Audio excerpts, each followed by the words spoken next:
Hey guys, Level Cap here. Today I want to discuss skill-based matchmaking. This is a topic that's been incredibly popular with the Call of Duty Modern Warfare beta, as many people believe it's in the game. Many people are having very sweaty rounds of Call of Duty Modern Warfare. Lots of people are complaining about it. And it's an interesting topic because it is something that I do believe needs to be in certain video games and does serve a good purpose in certain situations, but it shouldn't necessarily be everywhere, or the parameters of it should maybe be toned down depending on what type of game you're playing. Now, there's been a video by a YouTuber by the name of Sour who's kind of showed off a thing called reverse boosting, which is basically when you intentionally kill yourself or play terribly, miss all your shots, and after like 3, 4, 5 games, it will reverse boost you into a lower skill bracket. Now, his video is not conclusive evidence that there's skill-based matchmaking going on in Call of Duty Modern Warfare. It's likely, however, that there is a potato bracket in Call of Duty Modern Warfare, and other games use this, which is basically people who have like never played a first-person shooter before. You're just getting into the game for your first time and you're just getting your bearings. You don't know the rules yet. You don't know how it plays out. You don't know the weapons.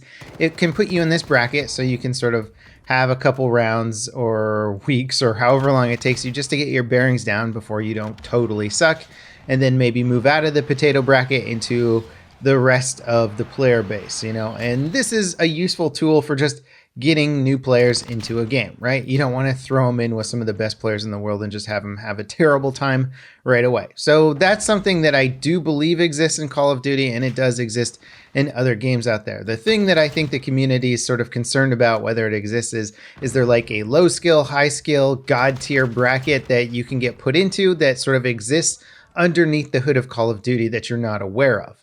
Obviously, we have matchmaking based games like Rainbow Six Siege or Counter-Strike where you actually have like Diamond League and stuff like that, but the game tells you and it shows you how you're being ranked after each match. If you lose a round but you do really well, you don't lose as many points, or you can actually gain rank. You know, there's different ways how it works, and most people are pretty keyed into it when it's sort of being shown to you. But if it's under the hood and people don't know, that could be something that could be aggravating or concerning, or you wouldn't understand why you're just trying to have a casual game and you're going up against insanely good, insanely high try-hard players. And you might be wondering, well, wouldn't you want to play against try-hard players? I mean, like, don't you want to challenge yourself? Isn't it generally more fun? And I would tend to agree with that in games that are designed to be more competitive.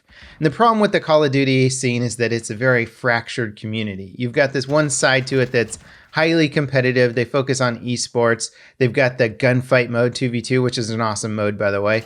But the standard game modes and stuff like that tend to not be quite as competitive. They, in fact, seem to be geared around kill streaks, right? Which pretty much completely contradict playing against players of equal skill.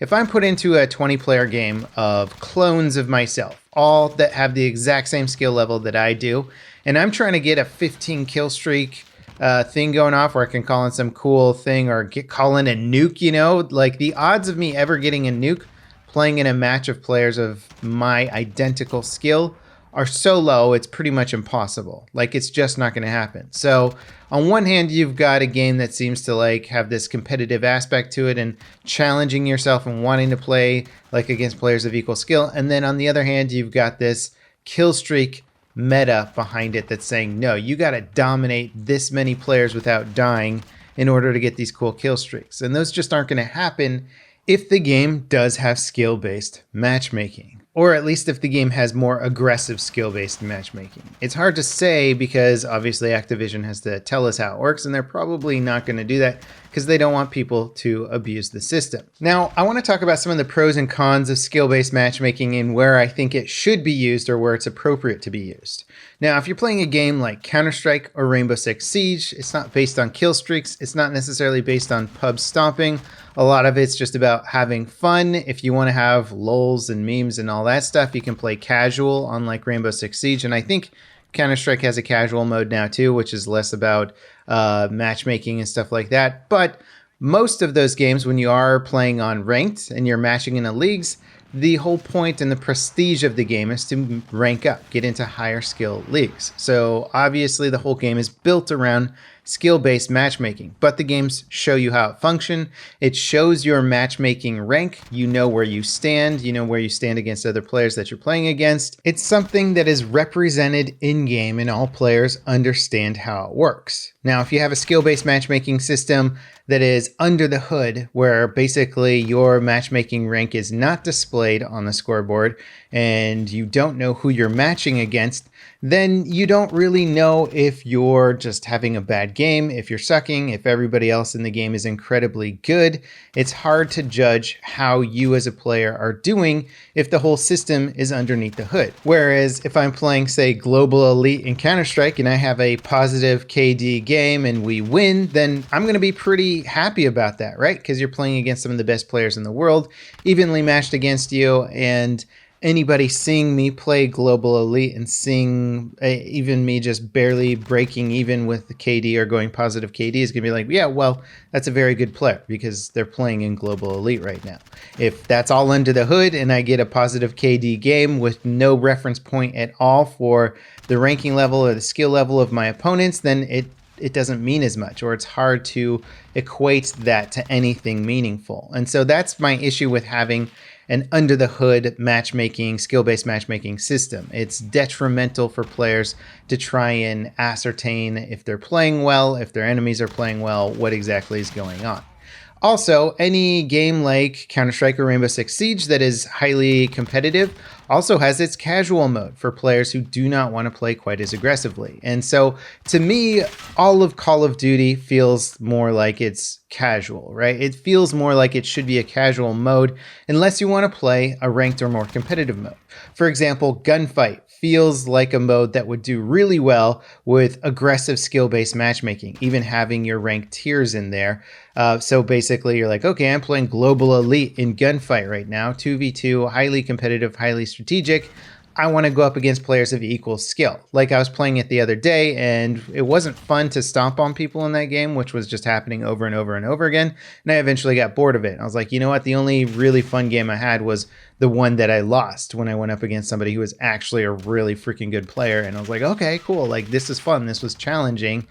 That would benefit really well from skill-based matchmaking. But these larger open format public style games with 20 players in it, especially when they go 32v32, that's going to be something where you're definitely not going to want any sort of skill-based matchmaking, in my opinion. This also has to do with the fact that larger format game modes have to be more casual because you simply are not going to have voice communication or good intel on a team of those size. It's going to be largely random in terms of like how the overall team is doing. Like as a solo player, you're not going to have that big of an impact overall, unless of course you get a really high level kill streak, which will never happen unless you're playing against players of lesser skill than you. As I said before, if you're playing against equal match players, you're just not going to get those high level kill streaks that actually do make a big difference in a game like that. So you have to have the pub stomping stuff going on in order to get kill streaks or in order to just have those insane, crazy moments, right? If I go on a flank of an enemy team that are all equal skill of me, you know, I might get one or two players and then they're going to turn around and that's going to be it. The flank's going to be over. But if I go on a flank of mediocre skill level players, I'll likely get through a lot more of them and have a more successful or enjoyable flanking moment. So it's like sort of this weird thing of, okay, is this game being designed as competitive casual or is it being designed as competitive matchmaking, ranking up, going to higher tiers? I don't think Call of Duty is designed as that highly competitive game for 95% of the player base. And then if you want to have those competitive game modes like Gunfight or whatever else they're doing on the esports scene, you can have the ranked modes for that display your rank and you see how the system works. That to me seems like it would be the most ideal way to implement this game. And again, we do not know the status of skill-based matchmaking in Call of Duty Modern Warfare. We believe that there is probably at least a low level skill-based matchmaking going on with some sort of potato league, but beyond that, we don't know how the rest of it works. A lot of it could be due to just terrible weapon balance, in my opinion, where if you go outside of the assault rifle SMG realm, you're going to be really having a hard time trying to compete with players. It could also be due to the chaotic map design, poor visibility, insanely fast time to kill, all those things I said before that really cramp down that skill ceiling and equalize a lot of the player base could be contributing to this feeling that you're playing against a lot of sweaty players. Kill cams and netcode not really syncing up all that well, maybe making it look like players are much more accurate than they actually are.